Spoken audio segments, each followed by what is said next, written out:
Merry met, virtual traveller, and welcome to Stories from Lore, a podcast that invites you to rewild yourself through story by exploring nature, folklore, and the stories it inspires. My name is Dawn Nelson, and I'm an author, consultant, and professional storyteller. In episode 5, we're stepping out of the bestiaries and into the wonders of Anglo-Saxon Leechcraft, the folk medicine of our ancestors and what it told us about the magical beings they believed they dwelt beside during this time. My main reference for this episode is Stephen Pollington's Leechcraft, so grab yourself a cuppa as we dive into the Lacnunga healing text and go where elves, Wyrms and dwarves are abound.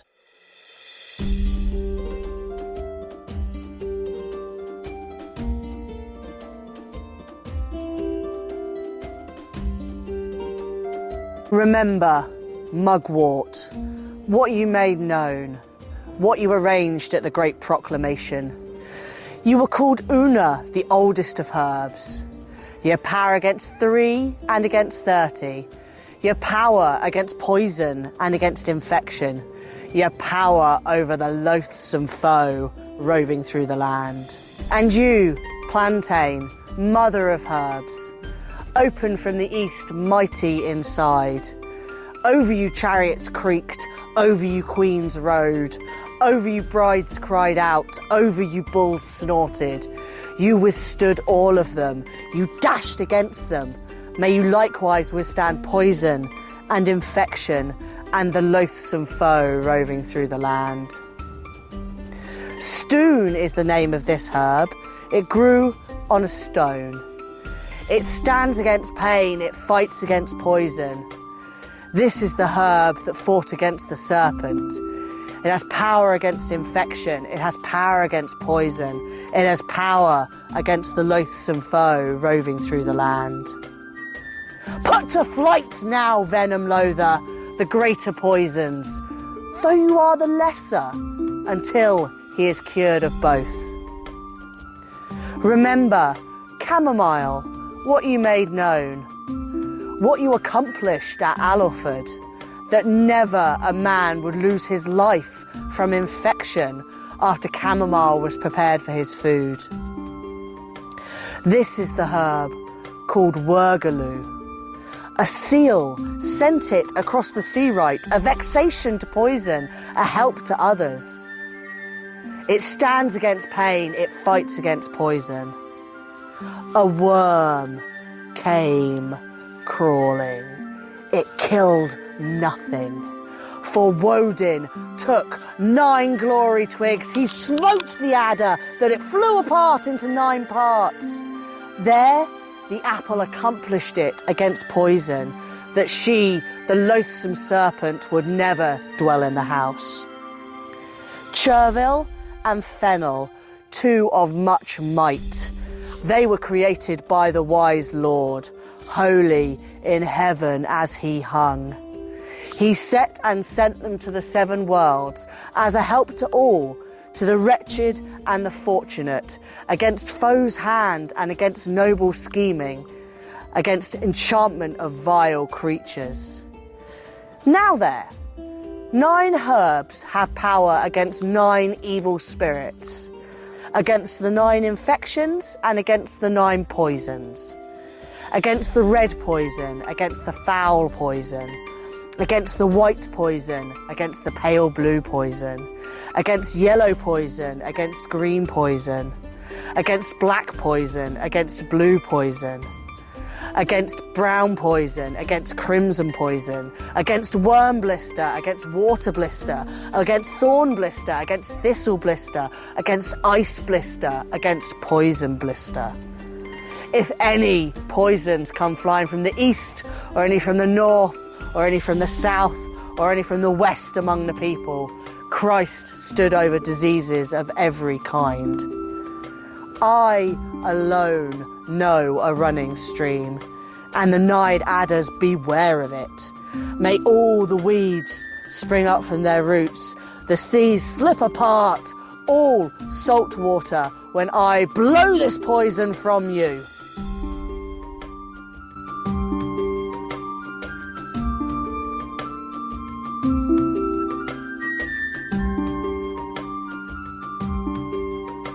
That was the 9 herbs charm from the Lacnunga, an Anglo-Saxon healing charm written down in the 10th century, but most likely existing in the oral tradition way beyond that. The most excellent person speaking it is Jen Atkinson, one of my reenactment buddies and a seriously knowledgeable woman when it comes to the role of Anglo-Saxon cunning woman. She interprets this role under the name Rinswith, and you can find her at most of our shows through the spring and early autumn.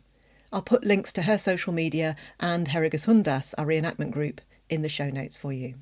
The 9 Herbs charm mentions chervil, fennel, plantain, chamomile, crabapple, betony, shepherd's purse, nettle and mugwort as a way to heal wounds.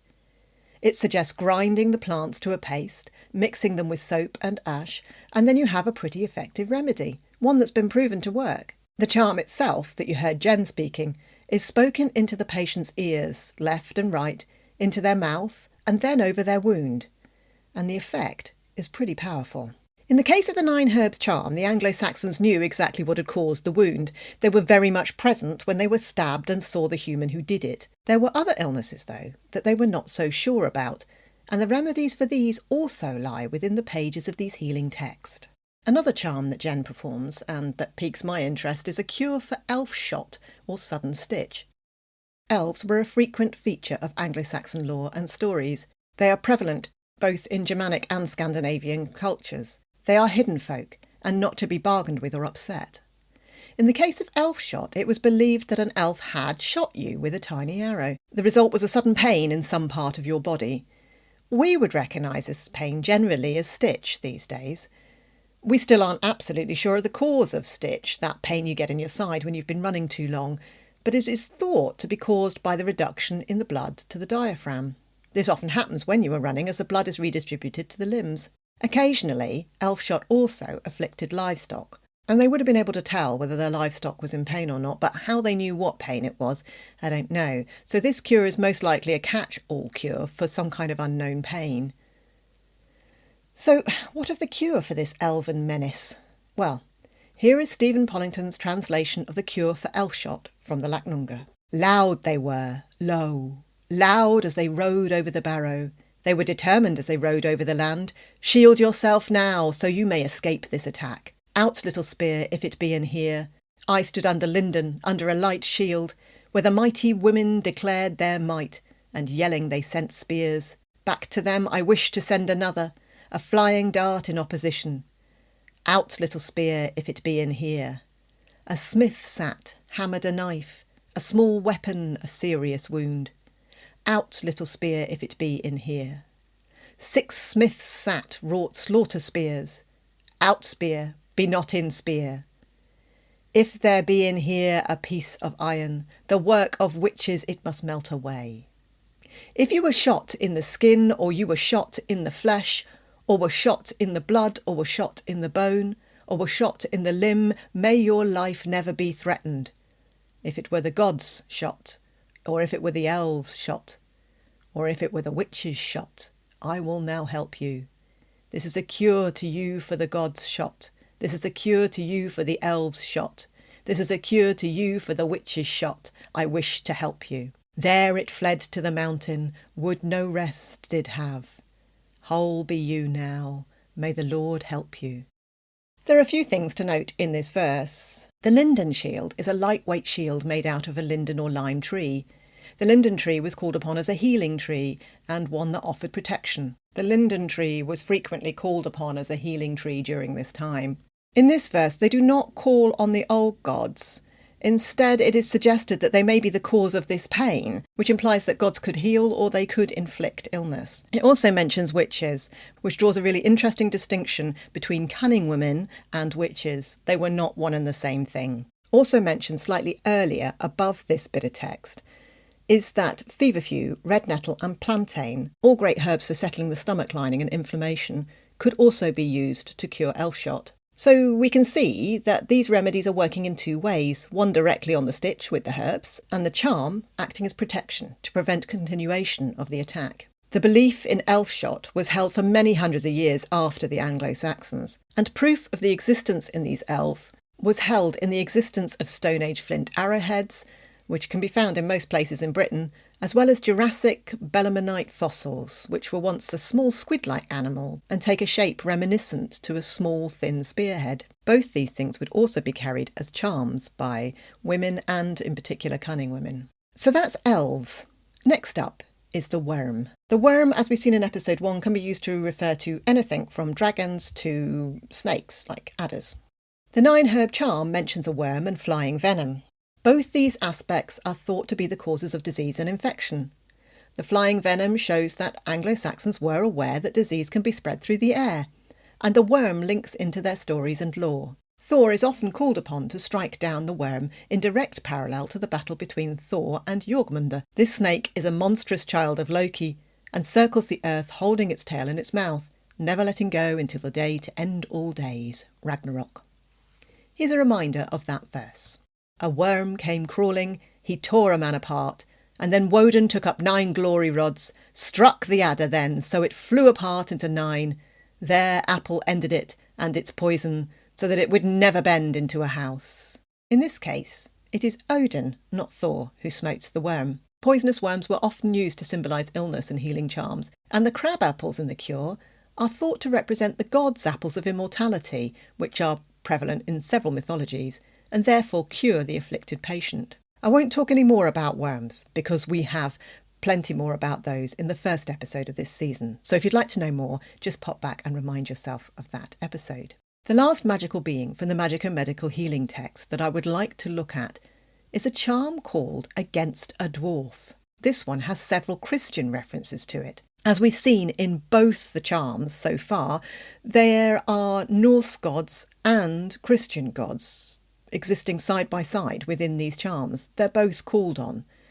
And this was because they were used during a time when pagan and Christian traditions, for the most part, existed together, and many believed in both. A translation of the poem by Hines can be found online, and it goes like this. Against Dwarf. One must take 7 small wafers, such as are used for communion, and write these names on each wafer. Maximinaeus, Malchus, Joannes, Martinaeus, Dionysius, Constantinus, and Seraphion. Then, next, the spell that is quoted hereafter is to be sung. First in the left ear, then in the right ear, then above the man's head, and then let a virgin approach and hang it on his neck, and let this be done in this way for 3 days. It will go better with him directly. Here came to enter an insipidon creature. He had his harness in his hand, said that you were his steed, laid his reins upon your neck. They began then to depart from the land. As soon as they had come from the land, then his limbs began to cool. Then there came to enter the sister of the beast. Then she made an end of it and swore oaths that never should this thing afflict the patient, or the one who was able to obtain this spell, or who knows how to chant this spell. Amen. Let it be. There are several similarities here to the first 2 charms. Speaking the charm into the ears and across the head is similar to the instructions of the 9-herb charm. Calling on the gods, albeit slightly different gods, and the swearing of oaths and the proclamation that the one who knows this chant shall be able to cure the patient is also an important part of the process. It was believed that the cunning woman had a direct line to the gods, and this was what made her very powerful. So, why do you want to get rid of a dwarf? In most cases, it was believed that dwarves of the hidden and magical kind, please note I am no way referring to the human kind, were connected with disease and illness. These beings were as pesky as elves when it came to making you ill, and sometimes synonymous with elves. And so the best solution to this was to cast a charm against them. In the case of this charm, it is perhaps to prevent a sleeping sickness or wake someone from that sleeping sickness. I find this particularly intriguing when you look at the imagery of Snow White sleeping in the forest guarded by the 7 dwarves, waiting for her prince to awaken her. If only she'd known a cunning woman with this charm, there'd have been no need for a prince. There is also a connection between the concept of a magical dwarf and a nightmare, suggesting that this charm may also have been used to combat night terrors, hag riding and other spirits that disturb the sleep. If you didn't know a cunning woman, well then it was helpful to know your own cures against the magical beings of the world, and I've mentioned some of these before. One of the most well-known is iron, but other methods that work is turning your pockets inside out and wearing your coat back to front. So if you didn't before, now you know. Elves, Wyrms and Dwarves appear in abundance in story and folklore. It's difficult to tell sometimes what people are talking about because, as I said, elves, dwarves, boggarts, little people, they're all synonymous. What reminded me of the story that I'd like to share with you for this episode was a section in the poem Against a Dwarf. It says, "He had his harness in his hand, said that you were his steed, laid his reins upon your neck, and they began then to depart from the land. As soon as they had come from the land, then his limbs began to cool." This reminds me of a story called Queen of the Elves, a story which I told as part of our reenactment group online during lockdown to entertain those who were stuck at home. So I'm going to share with you a version of that story that I recorded a couple of years ago. It's a story of curses, shepherds, and of course, elves. Where this story took place, we can't actually be sure, because whilst this story has been handed down through many generations, shall we say the name of the people and the farm where it took place has been kept a secret. Perhaps to protect the innocent? Who knows? I'll let you decide. A long time ago, somewhere in Iceland, there was a farm. This farm was mainly a sheep farm. The farmer had many different herds of sheep to look after, and he would employ a herdsman to look after those sheep. He also had a housekeeper called Hilda. She kept the house very well. She was extremely efficient. The farmer never wanted for anything. His food was ready for him after a long day. His clothes were clean, his house was immaculate. This woman was a wonder, but she refused to marry him. She would only ever be his housekeeper. The farmer, however, had a slightly more pressing problem than what the neighbours thought about him living unmarried with another woman. It was the fact that each year he had to replace his herdsman. Why? Did he treat them badly? Were they not fed well? Were they not paid well? No, none of these things, for this was a lovely farm to work on. It was a very peaceful and successful place to work. But there is a tradition in Iceland where on Christmas Eve, the whole family goes to church. It's a very, very serious affair, and there is one person who is left behind to mind the house. In this family, that person was Hilda. Okay, you think so. What's that got to do with the herdsman? Well, here was the problem. The herdsman, he could never attend church either because the sheep were kept in the pastures that are so far away from the farm that by the time he got back to the farm and then onto the church, well, the service would be over. And so he would come back to the house as well, and he would go to sleep. But in the morning, the herdsman was always found dead.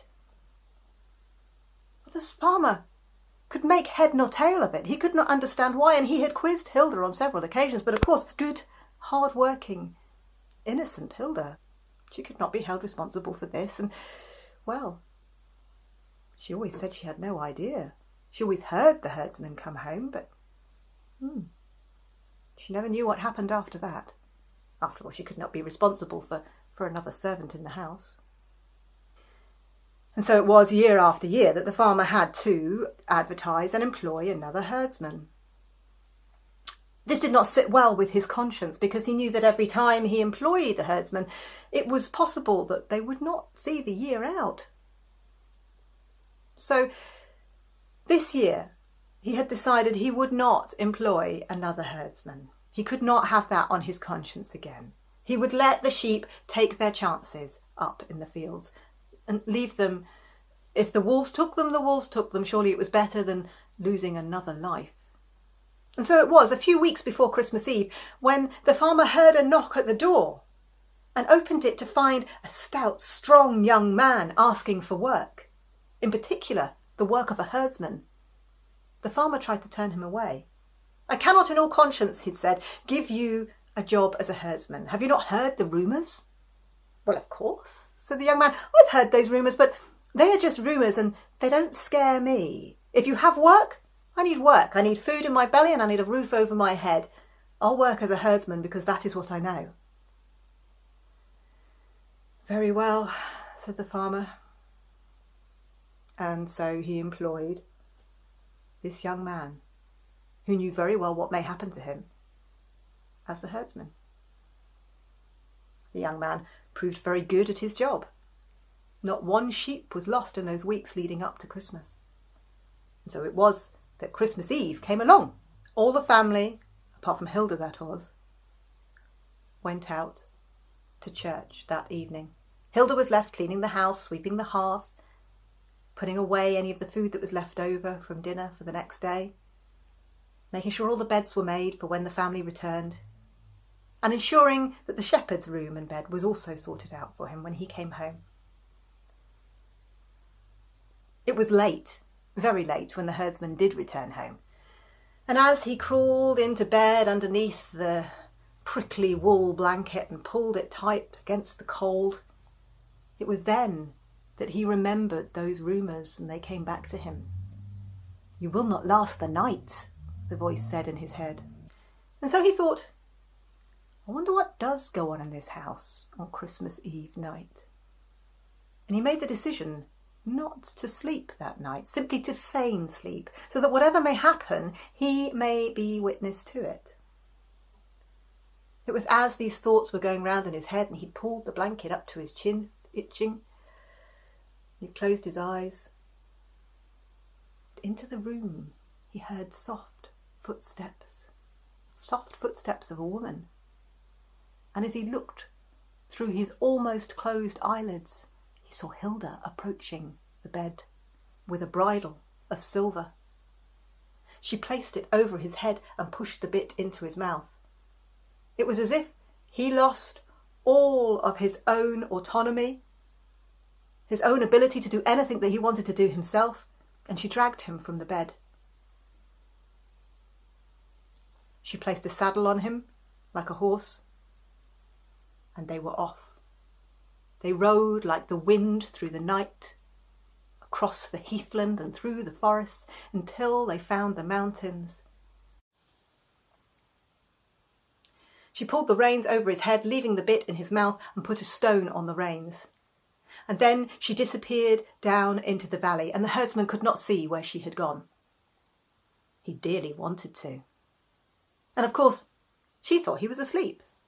But he was not, was he? He tried to spit the bit out of his mouth, but there was no way he could do that.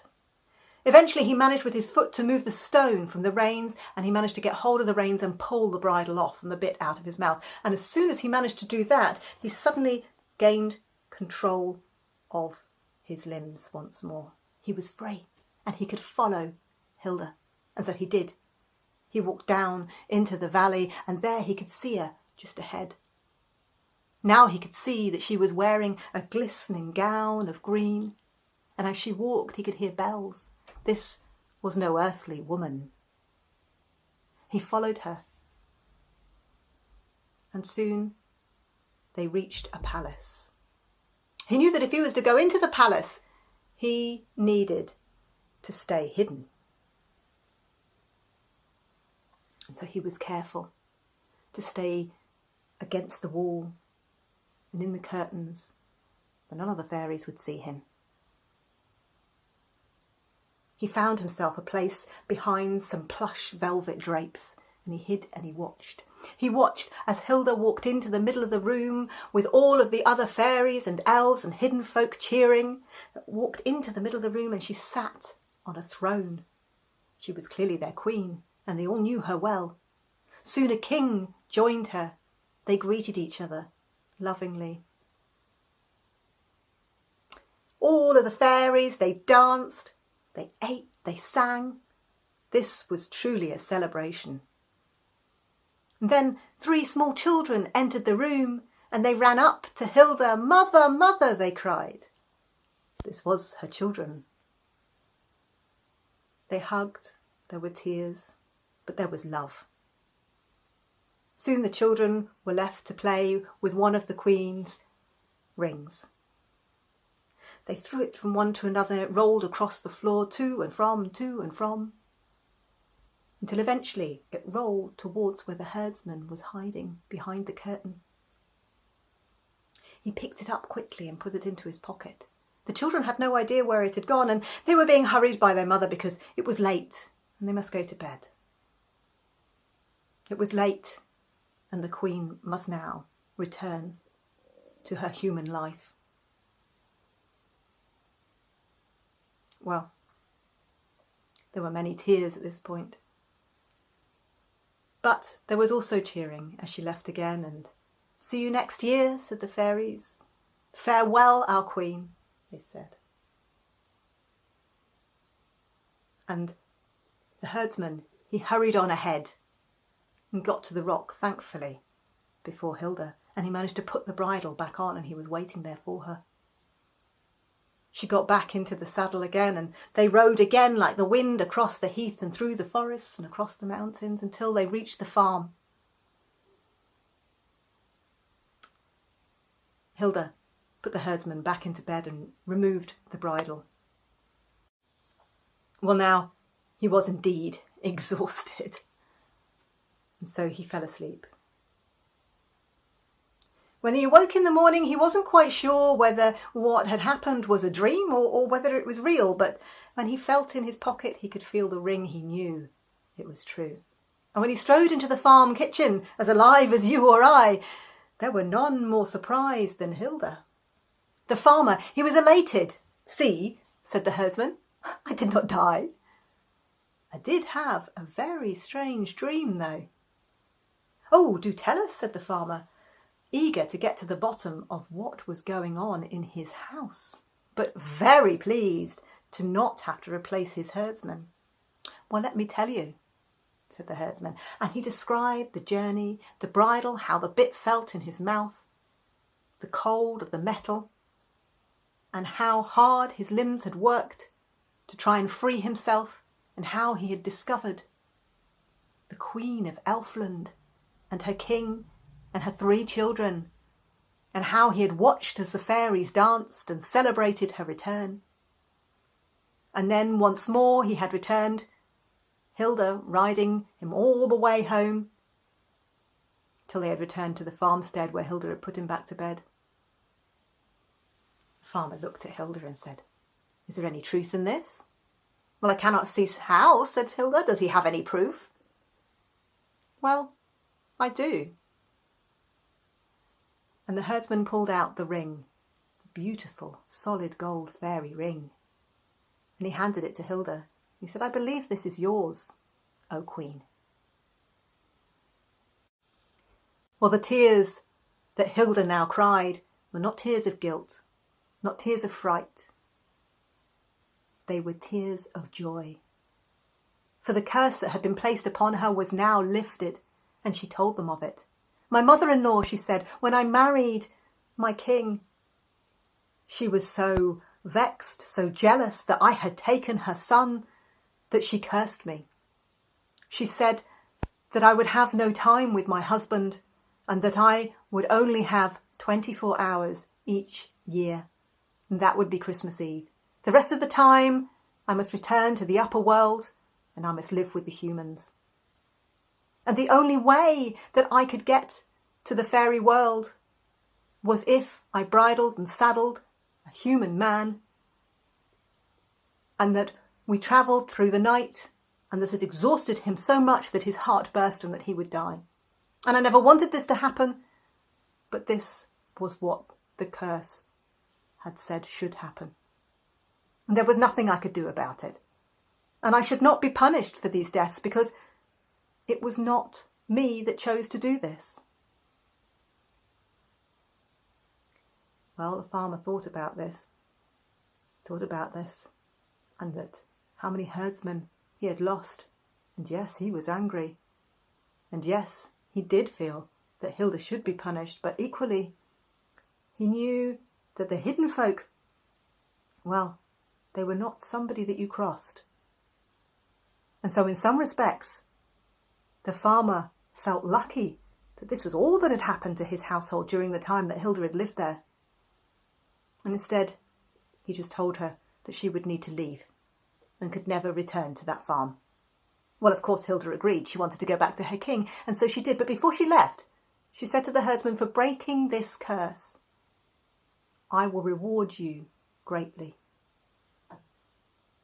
Well, the herdsman, he too was just happy to have got away with his life, and he went on to live a very happy life, and soon he had his own patch of land. He was able to farm. He had his own family and his own children and his own sheep to look after. He never ever forgot the Queen of Elfland, and he knew that he owed his prosperity and his success to Hilda, Queen of the Elves. Thanks for joining me around the hearth for this episode of Stories from Lore. For more folklore and stories, you can subscribe to my Substack newsletter. Just hop over to the Substack site and search for Ceridwen's Cauldron, or use the link in the show notes. You can upgrade to paid for just £5 a month to access extended episodes in the archives, extras, and for this season, an exclusive monthly podcast for subscribers called The Story Forecast. Signing up as a paid or free subscriber is much appreciated and helps to support the podcast and my work with folklore and story. As well as Substack, you can find me on Instagram and Facebook as the Bard Dawn. Reviews are also gratefully received. I hope to see you again soon, as I'd love to tell you another story. Until next time, toodle pip.